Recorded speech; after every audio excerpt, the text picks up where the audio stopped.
On a quiet afternoon in a quiet suburban neighborhood, the sun hung warm in the sky, casting soft light over tidy lawns and neat houses. The air smelled faintly of freshly cut grass and blooming flowers.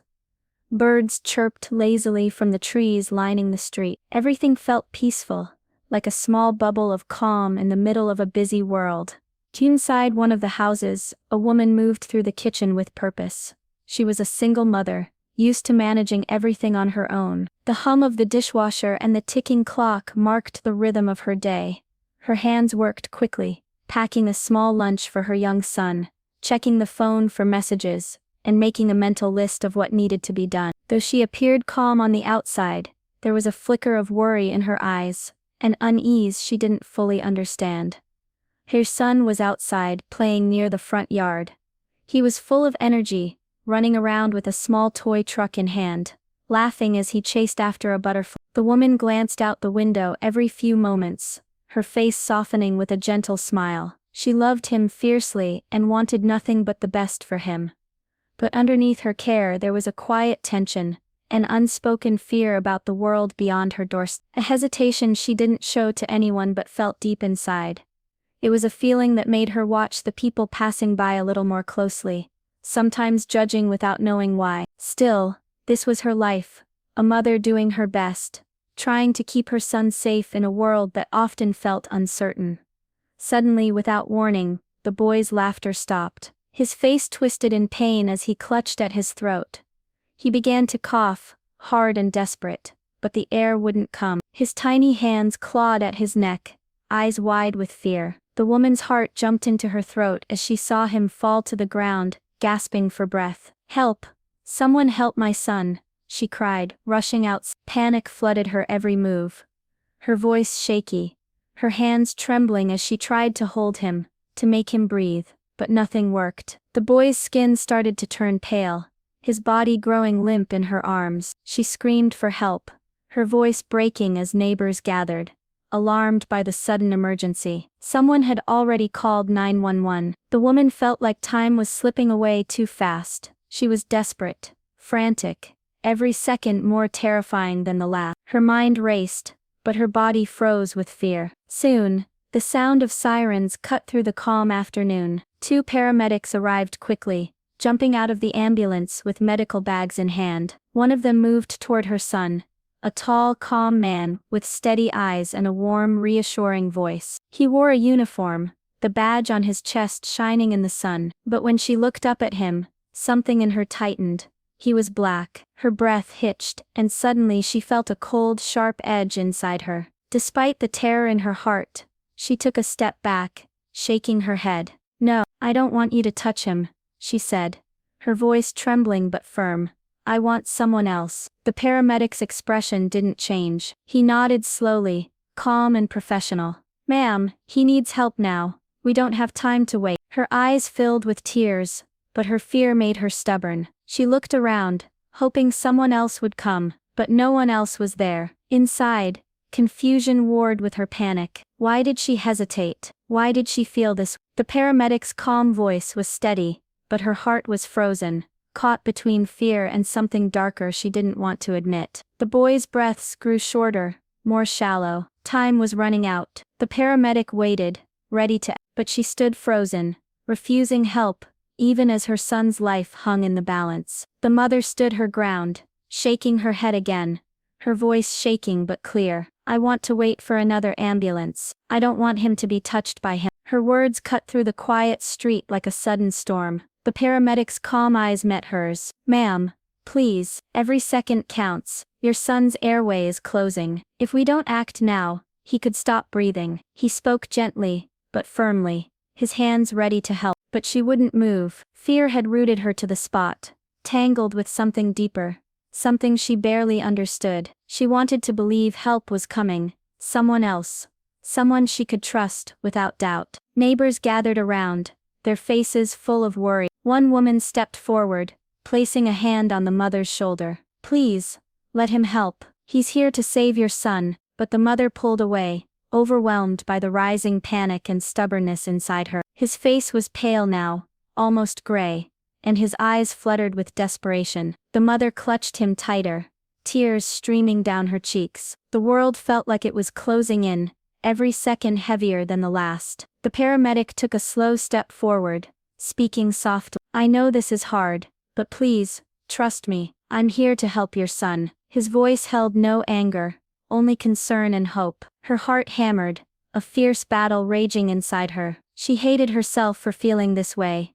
for letting fear and old painful ideas control her. But the boy's suffering was all she could see. She was terrified of losing him, and of facing the truth about her own fear. More neighbors watched, helpless but urging her silently. Time was slipping away. The paramedic waited patiently, ready to act the moment she said yes. But she remained frozen, trapped in a painful refusal. The boy's breath grew faint, his tiny chest barely rising and falling. Regret crept in like a shadow, dark and cold. She wanted to scream at herself, to beg for help, but the weight of her own stubbornness held her back. And with every passing second, the danger grew closer. The boy's breaths were now faint whispers, barely there. His small body was limp in her arms, skin pale and cold. Time was slipping away faster than she could hold on. The world around her blurred, sounds distant and fading. Fear exploded inside her, overwhelming everything. Her heart shattered as she looked down at him,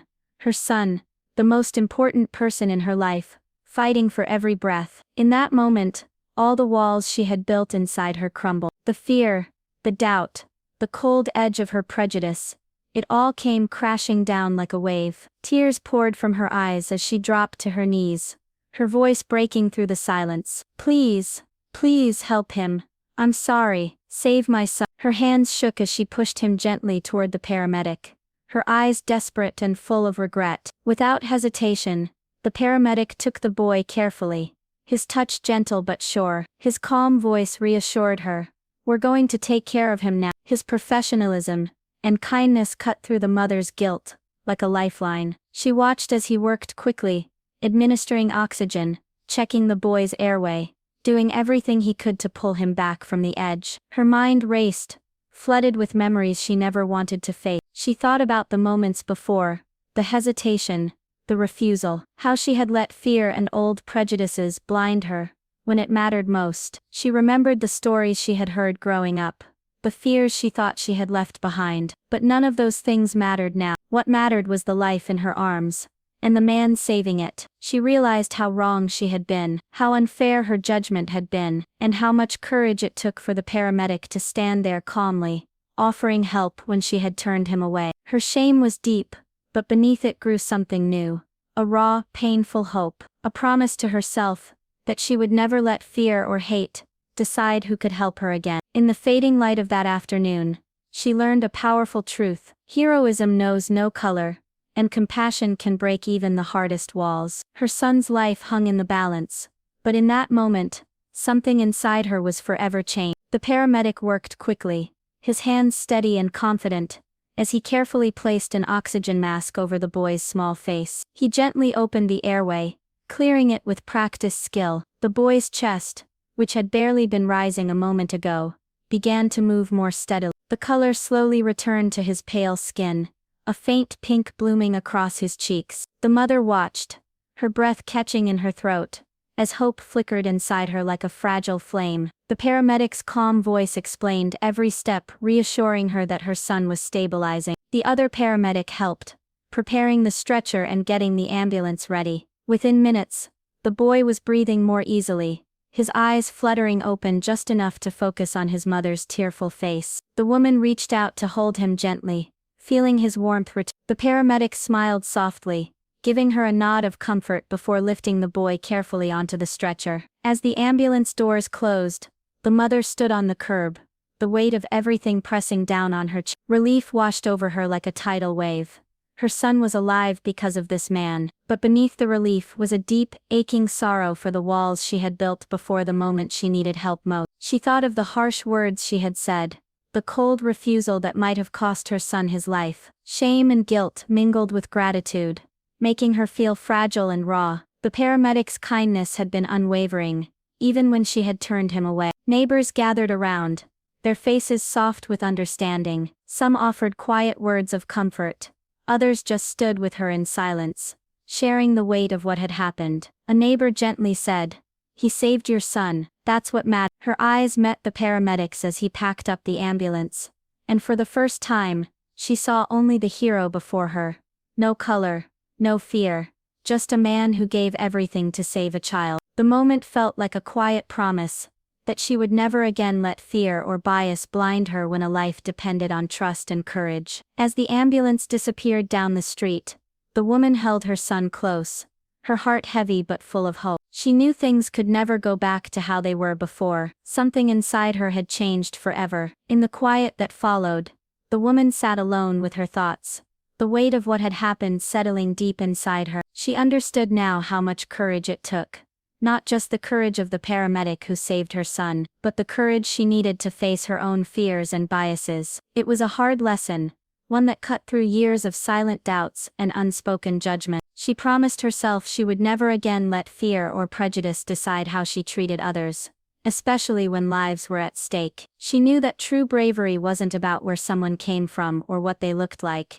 It was about what they did when it mattered most. The paramedic's steady hands and calm heart had shown her that heroism could come from places she never expected. It was a reminder that behind every uniform, every face, was a person capable of kindness, strength and sacrifice. And sometimes it takes losing everything for a moment to see that truth clearly. From that day on, she carried a quiet hope inside her, hope that others would see beyond fear and judgment too, that they would find the courage to trust, to accept help, and to open their heart. Because in the end, it is not color or background that makes someone a hero. It is their willingness to act with compassion when it counts the most. And sometimes it is in the darkest moments that the brightest light shines. True courage breaks down walls, showing us that in moments of need, humanity and kindness are the only colors that matter. And through respect and change, we find the power to heal and grow beyond our fear.